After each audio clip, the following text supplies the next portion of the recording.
बांग्लादेश में हिंदू विरोधी हिंसा की एक और तस्वीर सामने आई। हिंदू महिला को दो कट्टरपंथियों ने बेरहमी से पीटा। वीडियो बना रहे शख्स पर भी कट्टरपंथियों ने कर दिया हमला।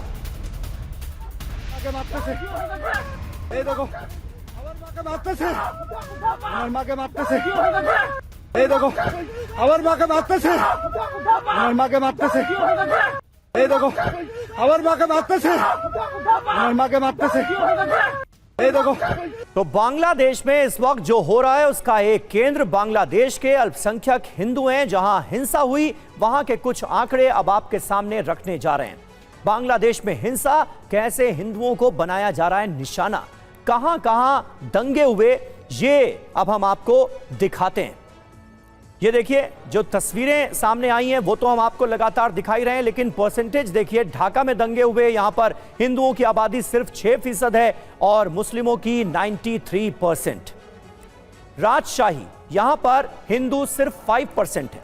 इसके अलावा भालुका, यहां पर हिंदू आबादी जो है वो है 4% और मुस्लिम आबादी 96%। इसके अलावा नेत्रकोना में भी दंगे हुए हैं।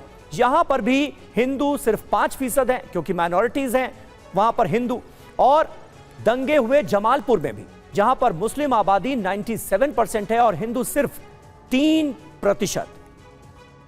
इसके अलावा झालकाठी, यहां पर भी दंगे हुए। यहां पर 92% आबादी है मुस्लिम की और हिंदू आबादी 8% है। यहां पर भी दंगे हुए। वो तमाम इलाके जहां पर दंगे किए गए और माइनॉरिटीज के लोग निशाने पर रहे, वो हमने आपके सामने रखे। राठौर साहब, कुल मिलाकर प्री प्लान्ड वे में एक खास मकसद के तहत माइनॉरिटीज को निशाना बनाया जा रहा है ताकि कहीं ना कहीं हालात बांग्लादेश में खराब किए जा सकें, चुनाव बेहतर माहौल में ना कराए जा सके और एंटी इंडिया सेंटिमेंट्स को भी हवा दी जा सके। क्या यह एक बड़ा मकसद नहीं है? देखिए समीर, सबसे बड़ा मकसद तो यह है कि कहीं ना कहीं ये शक्तियां चाहती हैं कि बांग्लादेश से सारे माइनॉरिटीज़ निकाले जाएं। एक तरीके से वो क्लिनजिंग चाहती हैं। ऐसा नहीं है कि अवामी लीग के राज में हिंदुओं पे अत्याचार नहीं होते थे, उस वक्त भी होते थे, बीएनपी के टाइम पर भी होते थे, लेकिन अभी ये एजेंडा के तौर पर है। अभी यहाँ पर जो चीज़ देखी जा रही है कि हिंदुओं पे अत्याचार करके या हिंसा करके एक माहौल बनाया जा रहा है पूरे समाज में। जमाते इस्लामी इसमें लीडर्स है और बाकी जो रेडिकल एलिमेंट्स उनका साथ दे रहे हैं कि वहाँ की पूरी इस्टेब्लिशमेंट को अपने कब्जे में करना चाहते हैं। कल जब इलेक्शन होगा, आज तारिक रहमान की जरूर अगुवानी में 50 लाख लोग आए हैं, लेकिन जब बूथ लेवल मैनेजमेंट या इंटिमिडेशन की बात होगी इलेक्शन के टाइम, उस वक्त ये सारी फोर्स काम आएगी और इसे बिल्डअप किया जा रहा है। बांग्लादेश के अंदर जमाते इस्लामी और उसके सहयोगी गुटों को 1.5 साल से ज़्यादा का मौका मिला है। उन्होंने पूरे इस्टेब्लिशमेंट पे कब्जा कर रखा है और उस कब्जे के से पकड़ वो ढीली नहीं करना चाहते हैं और ये तारिक रहमान के लिए बहुत बड़ी चुनौती साबित होने वाली है। जैसे जैसे उनके सामने बांग्लादेश की इंटरनल पॉलिटिक्स की जो सच्चाइयां हैं सामने आएंगी।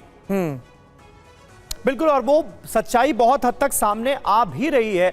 ऐसे में बांग्लादेश को कैसे नियंत्रण में लाया जाएगा, कैसे कट्टरपंथियों पर लगाम लगाई जाएगी, कैसे जिहादियों पर काबू पाया जाएगा, ये अपने आप में एक बड़ा सवाल है। बांग्लादेश में हिंदुओं पर अत्याचार को लेकर गुस्से में बॉलीवुड भी नजर आ रहा है। जानवी कपूर जानी मानी एक्ट्रेस हैं, उन्होंने सोशल मीडिया पर इसे लेकर पोस्ट किया है। बांग्लादेश में जो हो रहा है वो बर्बरता है, वो नरसंहार है। अगर आपको गुस्सा नहीं आता तो ये पाखंड हमें तबाह कर देगा।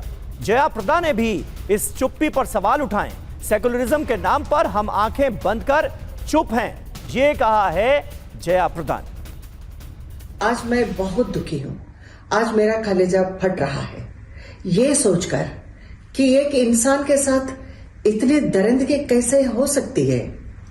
बांग्लादेश में टिप्पू चंद्र दास नाम के एक मासूम हिंदू भाई को भीड़ ने मिलकर मार डाला। सिर्फ मारा ही नहीं, उसे पेड़ पर बांधकर और उसे आग लगा दिया। क्या यही वो नया बांग्लादेश। ये मामूली हिंसा नहीं है, ये सरासर मॉब लिंचिंग है, सीधा सनातन धर्म पर और हिंदुत्व पर प्रहार है। हमारे मंदिर तोड़े जा रहे हैं, हमारी बहनों पर इज्जत पर खिलवाड़ कर रहे हैं, फिर भी हम चुप हैं। हम कब तक चुप रहेंगे? हम लोग सेक्युलरिज्म के नाम से अपने आंखें बंद करके चुप हैं। हम न्याय मांगते हैं। ये हिंसा बंद करना चाहिए।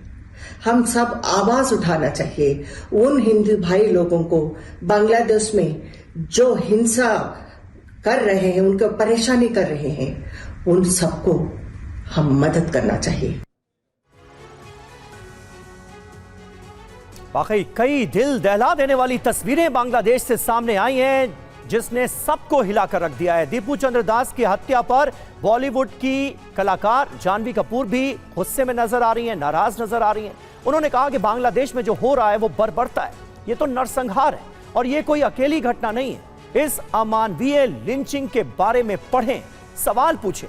अगर आपको गुस्सा नहीं आता तो ये पाखंड हमें तबाह कर देगा। हम दुनिया के दूसरे कोने में होने वाली चीजों पर रोते रहेंगे, जबकि इस तरह की घटनाएं लगातार जारी रहेंगी, ये जानवी कपूर ने कहा है।